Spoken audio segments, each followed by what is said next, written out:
Welcome to Taste of Truth Tuesdays, where we'll be serving up bite-sized conversations on all things fitness, nutrition, mindset, and spirituality. So grab your headphones and get ready to taste the truth with us every Tuesday. Subscribe now on your favorite podcast platform because every bite counts.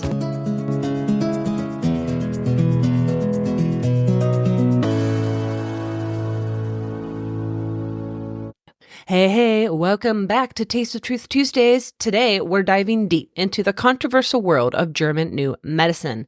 This was developed by Dr. Ryke Hamer, and German New Medicine boldly claims that diseases like cancer stem from unresolved psychological conflicts, not genetics or lifestyle. And here's the twist. Medical experts slam German New Medicine for lacking scientific proof, warning it can endanger lives by deterring patients from proven treatments. There's legal battles and ethical dilemmas surrounding German New Medicine practitioners, while conspiracy theorists and New Age enthusiasts will flock to its holistic promises, fueling a fiery debate between alternative healers and conventional medicine. But that's not all we're going to cover in this episode. We're also going to be tackling the pseudoscientific claims of Joe Dispenza, who misappropriates quantum physics to promote his controversial teachings. We'll uncover the unsettling parallels between German New Medicine and Dispenza's methods, examining how both exploit vulnerable individuals seeking alternative health solutions. Additionally, we're going to be diving into the so-called lost teachings of the Essenes to explore the dangers of mysticism and how these ancient practices are being repackaged for modern audiences. So tune in to discover why German New Medicine, Dispenza, and the Essene mysticism divide opinions, challenge medical norms, sparking passionate discussions about health, ethics, and the quest for truth. So continue listening for an eye-opening exploration that will leave you questioning the fine line between healing and harm. First, we need to do a little bit of time traveling through deception and explore the 1800s and occultism. The 19th century has been characterized by vast social upheaval. We have the Second Industrial Revolution, the term scientist being coined, John Dalton created the first periodic table of elements, Charles Darwin with evolutionary theory, Louis Pasteur and germ theory, Marxism by Karl Marx. We have slavery being abolished. And so there's a lot going on, and that's why it's one of my favorites to research and to think about. Today, we're specifically focusing on occultism and spiritism. So occultism comes from the Latin word occultus, which means secret or hidden, and spiritism was a social religious movement that believed spirit is the only reality and that spirit exists as distinct from matter. They communicated with the spirits of the dead, especially through mediums, seances, and automatic writing or channeling. And this leads me to the New Thought movement, which I think is the origins of this tangled web of modern pseudoscience and self-help nonsense that we find ourselves in.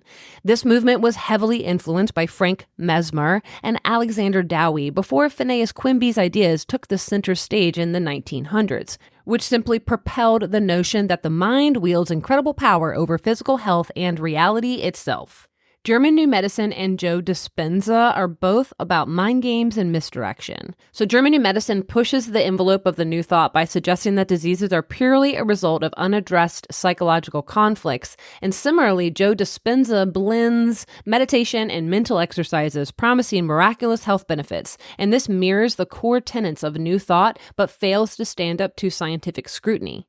And it doesn't stop there. We have self-help gurus who are masters of mental manipulation. We've got modern titans like Tony Robbins and the proponents of the law of attraction, which have taken New Thought's think it and achieve it philosophy and ran with it. Tony Robbins encourages you to transform your life by changing your mindset. It's a direct echo of New Thought principles. And we've got Napoleon Hill's Think and Grow Rich, a staple in the self-help world. This preaches that positive thinking can attract wealth and success, and this is a concept rooted deeply in New Thought ideology. There are other influential figures that talk about how important the mindset is, yet they typically ground their insights in more robust research compared to the predecessors we were just speaking of. Lastly, all of this ties into MLMs, modern-day merchants of the false hope. These companies have eagerly adopted these self-help doctrines to keep their recruits motivated and dreaming big. The law of attraction and Think and Grow Rich are their go-to tools for convincing individuals that their financial success is solely a matter of mindset. It is an insidious tactic that conveniently shifts the blame for failure onto the individuals rather than the flawed MLM model itself. Understanding the philosophical roots is crucial as we dive into the topics for today. So let's talk about the origins and principles proposed by German New Medicine. Well, it challenges conventional medical wisdom by suggesting that diseases have psychosomatic origins. Dr. Hamer argued that specific psychological conflicts, so like thoughts that you think, lead directly to corresponding physical ailments. For instance, conflicts related to self-worth might manifest as lung cancer, or on a post I saw of a practitioner promoting this, she was saying that the cause for anal fissures has to do with some conflict around territory. So here's a quote from the website promoting this ideology. German New Medicine is a paradigm shift. It's also a new consciousness. It is the awareness that our organisms possess an inexhaustible creativity and remarkable self-healing capabilities. It is the recognition that each cell of our body is endowed with a biological wisdom we share with all living beings. So my first question, a new consciousness, is this a new spiritual awakening, or is it actually a physical healing modality, or is it both? Well, the 5 biological laws that this pseudoscience is based on, they developed sometime after Dr. Hamer's son died, and he developed testicular cancer, and he thought there must be a link between these two events. And that's where it all began. According to Hamer's laws, and that's in quotation mark, no real disease exists. Rather, what established medicine calls a disease is actually a special, meaningful program of nature, which bacteria, viruses, and fungi belong to. So Hamer claims to explain that every disease and treatment according to those premises, and thereby obliviates traditional medicine altogether. The cure, he says, is always resolving the conflict. And some treatments like chemotherapy or pain-relieving drugs like morphine are actually considered deadly, according to Hamer. So I want to point out a couple fallacies already. So generalizing from a theory like German New Medicine without robust scientific validation overlooks the complexity of disease development, including genetic predispositions and environmental factors. It's so important. So while they're proposing a psychosomatic origin for disease, scientific consensus demands rigorous empirical evidence to substantiate such a crazy claim.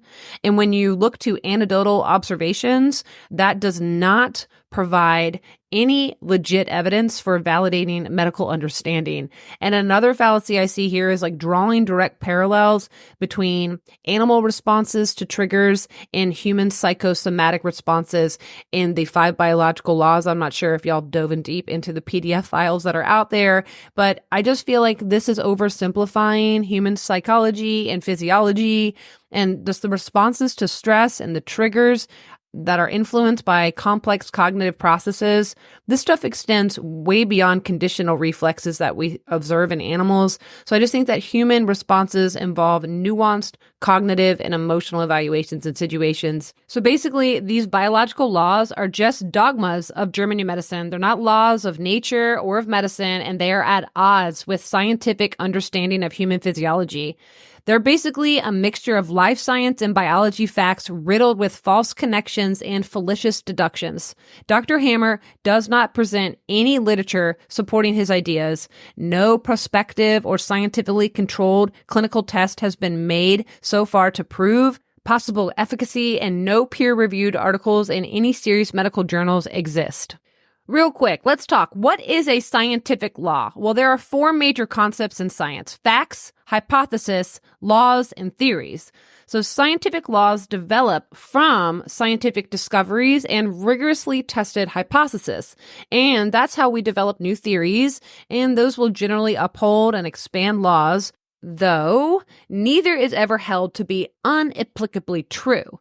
So laws are descriptions, often mathematical descriptions of a natural phenomena. So we see Newton's law of gravity, the law of thermodynamics, and these laws simply describe the observation, not really how or why they work.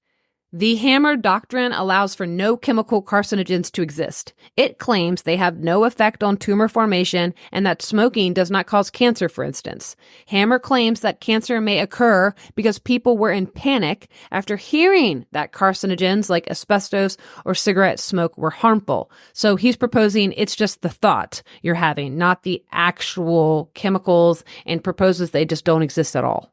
I want to take a quick pause as we're diving into the controversial claims of German new medicine because it's worth noting the striking similarities with another figure in the wellness industry, Joe Dispenza.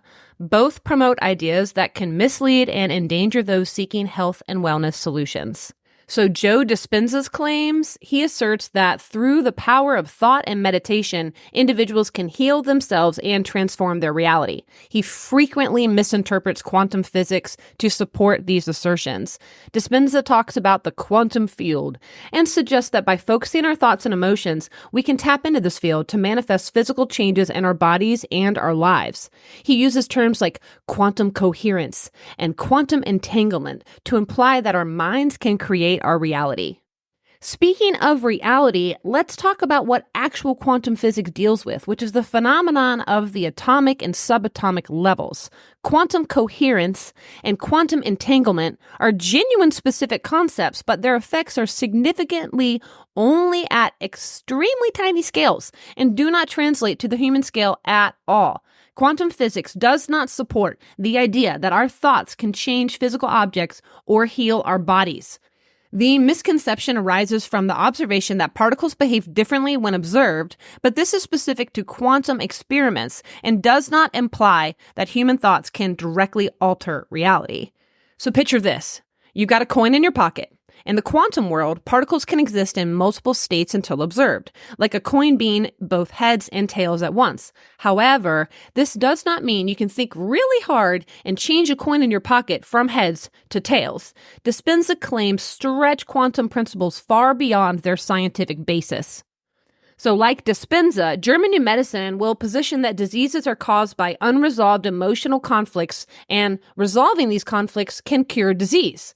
German new medicine implies a direct connection between mind and matter, resembling the similar quantum principles that Joe Dispenza teaches. However, while stress and emotions absolutely do impact our health, there is no scientific evidence supporting German new medicine's claims that specific emotional conflicts can cause specific diseases or that resolving these conflicts can cure them.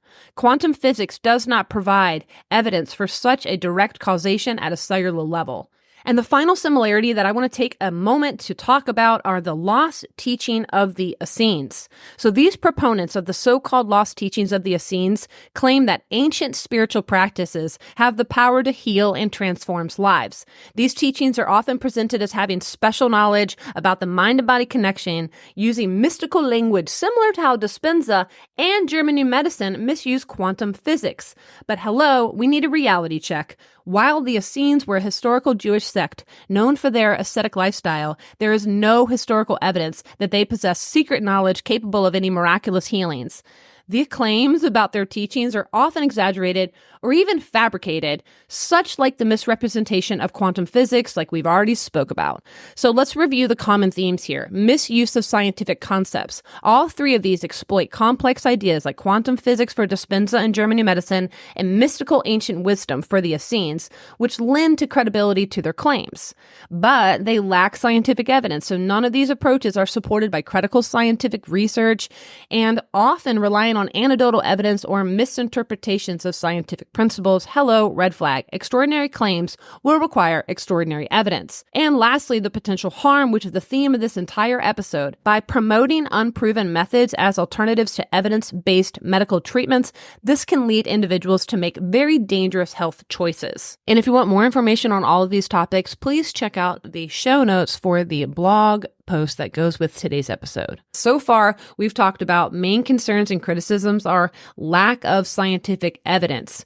German new medicine lacks any empirical validation, and it's primarily based on anecdotal evidence, which means just like, it worked for my grandma. And Hamer's personal beliefs rather than rigorous scientific mythology. So it's definitely like following just another religion. Like, hey, Joseph Smith made up Mormonism, and now we're all just going to follow this one random dude's thoughts. So we talked about how health authorities are very concerned about how this can discourage folks from conventional treatments and make conditions worse. There's ethical issues here where patients reject proven interventions and therefore are putting themselves at risk. There's a real fallacy assuming diseases arise randomly or solely from stress, and that really oversimplifies their origins, which can involve intricate interactions between genetics, environment, and lifestyle. Medical understanding recognizes diverse causes for disease and their onset, and this will include genetic mutations and environmental exposures. Stress definitely can exacerbate symptoms, but it doesn't universally cause specific disease without a lot of other contributing factors. So the most prevalent base for diseases being discussed right now in medicine, I believe, in the integrative, functional, environmental spaces is all about the mitochondrial dysfunction, mast cell activation, nervous system dysregulation, autonomic, and neuroinflammation. And I think all this stuff is really important. There's also correlation with, tumor, rashes, GI problems. And, the fallacy, though, is linking brain conflicts directly to mitochondrial dysfunction that oversimplifies the complex interaction between neurological processes and systemic health. And so while, yes, stress and inflammation can impact health, disease pathology involves very, very intricate biochemical processes beyond localized brain signaling that requires comprehensive medical evaluation and treatment. Dr. Hamer faced legal action in multiple countries for practicing medicine without a license and causing harm to patients. 3 former employees of Dr. Ryke Hamer have bravely decided to share their experiences working in his private cancer clinic in 1985. These former employees reported seeing no one cured by Dr. Hamer. Instead, they witnessed dying patients being rapidly transferred to other hospitals or transported to France to avoid recording deaths at his clinic. They recounted how Dr. Hamer ordered nursing care to continue even after patients had died. One of the women, Miss Gemer, worked in the office of Dr. Hamer's hospital in Germany. She shared that the patients treated by Dr. Hamer were often those abandoned by conventional medicine coming from France, Italy, and across Germany, seeking a last resort. A French earl, which was a sponsor of Dr. Hamer, helped make him known in France, which is why many French patients sought his care. Miss Gemer described how terminally ill patients often were transferred to other hospitals to avoid deaths at the clinic, leading to the hospitals in Koblenz and Limburg refusing further patients from his clinic. She also mentioned the discreet transportations of bodies at night to avoid public attention.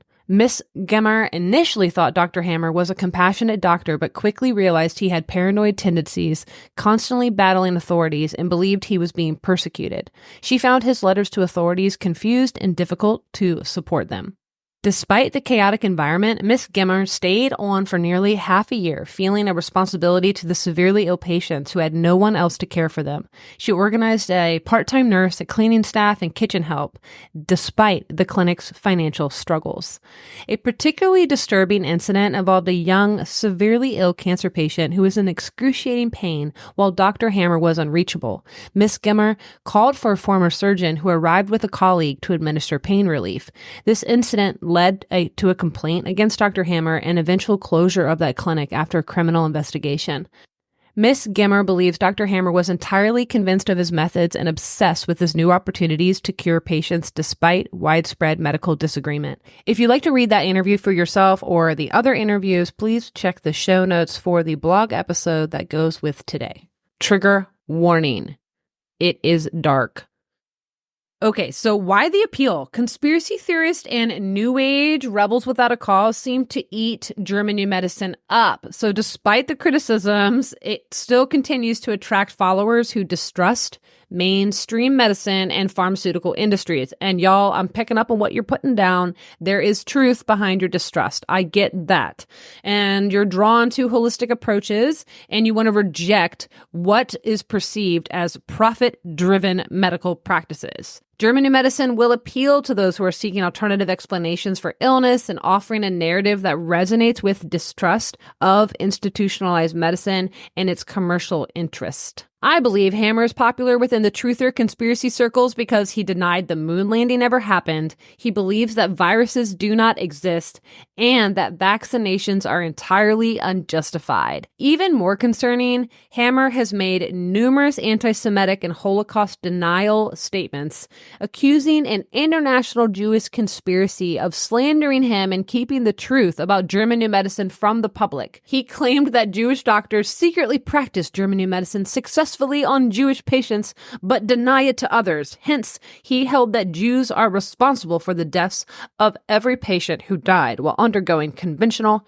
cancer treatment. Hamer repeatedly claimed that German New Medicine could cure more than 90% of cancer causes. Y'all, the biggest red flag to look out for is extraordinary claims without extraordinary evidence. Because in reality, the evidence of patients successfully treated by German New Medicine is no more than anecdotal, and there's at least 140 deaths have been documented. So in closing down today's episode, I definitely want to address the ethical concerns that the holistic alternative communities have in regards to their critiques of Western medicine. There are ethical concerns here. There are profit motives, over-medicalization, and disparities within healthcare access. And so while Western medicine has its strengths, it is crucial to address its shortcomings and explore integrative approaches that prioritize patient-centered care. So I hear you guys on this. I do. But if we truly seek to help people, we must be very, very careful before adopting methodologies like this, because Dr. Hamer was not some genius like Nikola Tesla